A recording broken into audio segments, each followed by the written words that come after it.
Bugün Büyükada'da hakikaten çok özel bir yere götürüyorum sizi. Keyifli bir vapur yolculuğundan sonra orada güzel bir akşam yemeği yiyeceğiz. Μη ρωτάς τι κάνω απόψε από το πρωί που ξέρω εγώ πως θες να δεσμευτώ. Εδώ καίγεται ο κόσμος, τι να πω που να είναι σταθερό. Σε σένα που αγαπώ, σε σένα που αγαπώ. Μπορεί να βγω, μπορεί να μπω, μπορεί να φύγω και να ξαναρθώ.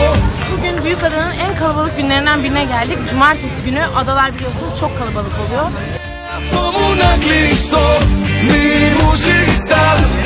Yemekten önce bize gelmişken önce bir turşucuya mı uğraştık? Canım çok çekmiş. Gidiyoruz. Turşucuya gidiyoruz.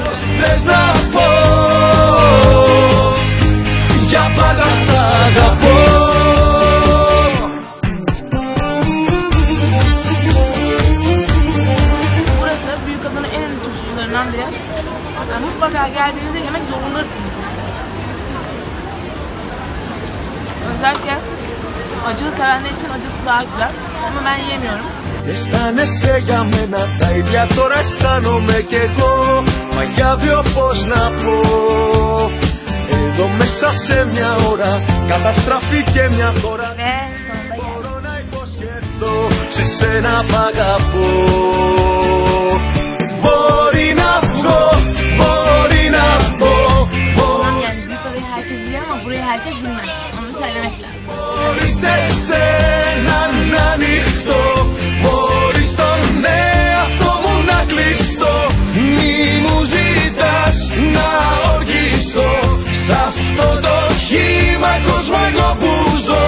Πως θες να πω. Ve dediğim yere geldik. Eskibağ'dayız bugün. Eskibağ Büyükada'nın en tepesinde olan çok güzel bir restoran. İnanılmaz bir manzarası var gördüğünüz üzere. Burası tam böyle akşamüstü rakı, şarap keyfi için müthiş bir yer. Teşekkür ederim.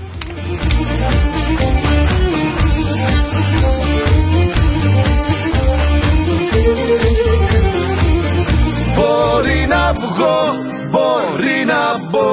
Bu arada buranın şefi Herman balıkları bonfile geçiştiriyor. O yüzden tabii ki de bugün balık yiyeceğim. Ve bir yanına da böyle güzel bir meze. Bir rakı da içerim yani. Μπορεί στον εαυτό μου να κλειστώ. Μπορεί να βγω, μπορεί να μπω. Μπορεί να φύγω και να ξαναρθώ. Μπορεί σε σένα να ανοιχτώ. Μπορεί στον εαυτό μου να κλειστώ. Μη μου ζητάς να οργιστώ. Σ' αυτό το χύμα κόσμο εγώ που ζω. Πως θες να πω. Şu an delireceğim. Delireceğim. Kendimi kaybettim.